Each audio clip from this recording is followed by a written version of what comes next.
SAFM, South Africa's news and information leader.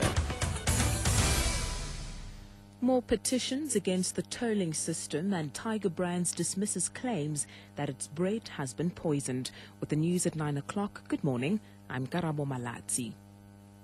Parties involved in the public hearings into the controversial Gauteng tolls have agreed to draft a joint petition in 14 days to hand over to the Transport Minister's Bundebele.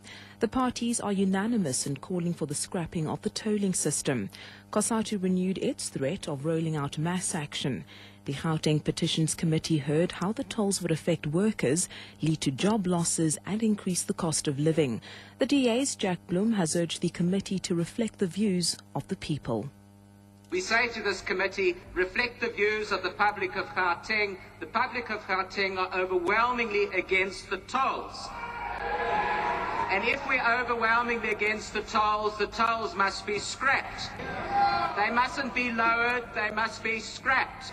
There's other ways of financing. We don't need tolls. Tiger Brands has dismissed as a hoax an online message related to Albany bread. According to the message, consumers are urged not to buy Albany bread this weekend. The message claims the bread has been poisoned to make white people sick. Tiger Brands says it's aware of this message and a full investigation into the source of the message is currently underway.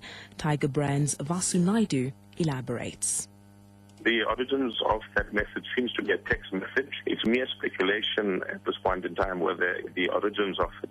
What we can say is that it must be treated as a hoax. There's no foundation to it, and there should be no consent from any consumers of Albany products.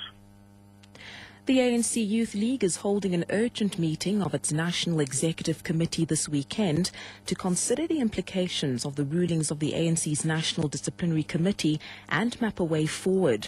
This follows the committee's decision to effectively suspend ANC Youth League President Julius Malema for 5 years and League spokesperson Floyd Shivambu for 3 years. The rest of the top 5 leadership of the body were found guilty of ill discipline and sentenced to 2 years, but this has been suspended for a period of 3 years. On the international front, a hijacked Turkish ferry with about 24 people on board has been spending the night in the Sea of Marmara, just west of Istanbul.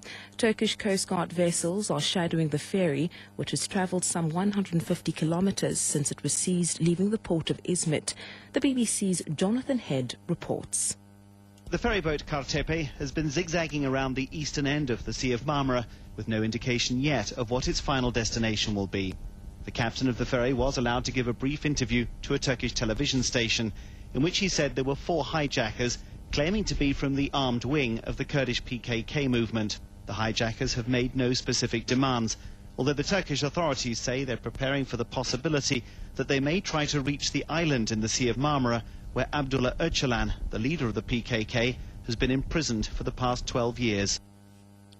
And finally, still in news abroad, President Felipe Calderón of Mexico has cancelled plans to attend this week's Asian-Pacific Summit in Hawaii because of the death of his Interior Minister, Francisco Blake Mora, in a helicopter crash.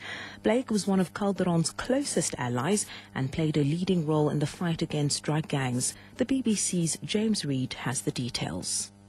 President Calderón paid tribute to Mr. Blake as a man who loved the country he served until the last moment of his life. Mexico has lost a great patriot, he said, and I have lost a great friend. In Mexico, the Interior Minister is effectively second in command, with responsibility for national security. President Calderón said the crash outside Mexico City was probably an accident caused by cloudy conditions, but he promised a full investigation.